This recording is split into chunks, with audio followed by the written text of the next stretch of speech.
Hey guys, welcome back to the channel. In today's video, I'm going to show you how to paste multiple lines of text in Trello as a separate cards. So let's get started. So here's how it works. Let's say you've got a list of items like best movies of all time in a text file or a document. You want to go ahead and copy that list, then open your Trello, pick the list where you want to add those items. Let's say on this list, you want to click add a card and simply paste the entire list into the card title field. When you do that, each line from your copy text will appear on a new line in the card preview, as you can see here. Once you click add card, Trello will give you a choice. You can either create one single card with all the text combined or separate cards for each line you pasted. You want to choose the option that says something like create a number of cards.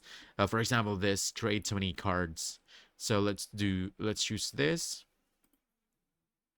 And just like that, Trello will automatically generate one card per line.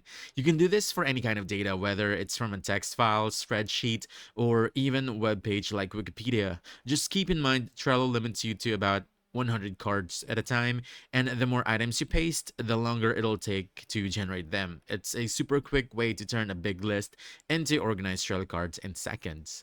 And that's it. So if you found this helpful, don't forget to hit that like button, subscribe for more quick guides, and I'll see you in the next one. Thanks!